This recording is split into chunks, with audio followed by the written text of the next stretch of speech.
Hello friends, welcome to my channel Storyland. चलिए शुरू करते हैं। आज की कहानी राजस्थान की तपती रेतों में एक जगह थी, लोहागढ़।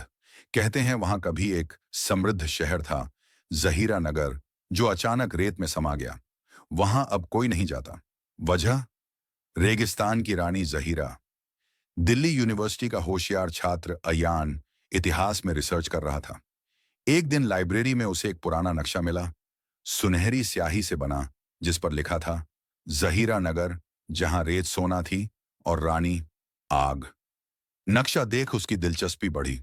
उसने अपनी बचपन की दोस्त इशिता को साथ लिया और निकल पड़ा लोहागढ़ की ओर। लोहागढ़ के बाहर एक छोटा गांव पड़ा। वहां के बुजुर्ग रहमत चाचा ने उन्हें रोका। उस रेत में कदम मत रखना बेटा। जहीरा अब इंसान नहीं, वो एक जिन्नजादी है। मगर अयान रुका नहीं। उसकी जिज्ञासा जुनून बन चुकी थी। रात के वक्त अयान और इशिता नक्शे के अनुसार रेगिस्तान में आगे बढ़े। अचानक रेत कांपने लगी। धुंधली सी एक नगरी दिखाई दी, खंभे, महल और एक चांदनी में नहाया राजमहल। और फिर वो आई, एक औरत, नहीं, एक रानी। उसकी आंखें जली हुई अंगीठी जैसी लाल थीं।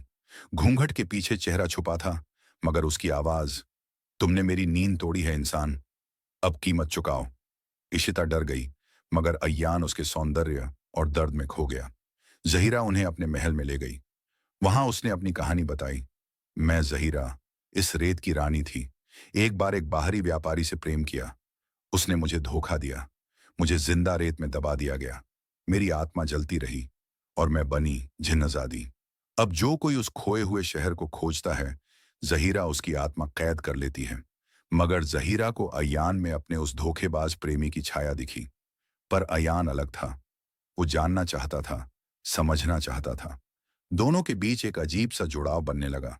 इशिता देख रही थी, जहीरा का गुस्सा अब करुणा में बदल रहा था।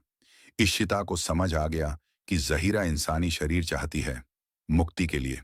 उसने कहा, ले लो मेरी देह, अगर इससे तुम्हारी आत्मा मुक्त हो जाए, लेकिन अयान को कुछ मत करना। जहीरा स्तब्ध रह गई। उसने पहली बार किसी इंसान में इतना बलिदान देखा। जहीरा ने इशिता को गले लगाया और उसकी आत्मा को आजाद कर दिया। खुद रेत में समा गई, मगर जाते जाते फुसफुसाई, मैं अब इस रेत से बंधी नहीं, मगर तुम्हारे दिल से कभी नहीं जाऊंगी। अयान अकेला लौटा, मगर अब हर रात रेगिस्तान की हवा में उसे जहीरा की खुशबू मिलती है। वह जानता है, वो अब कहीं रेत में नहीं, वो अब मेरे भीतर है। कहानी पसंद आई हो तो आप हमारे चैनल को सब्सक्राइब करें और वीडियो को लाइक करें। शुक्रिया।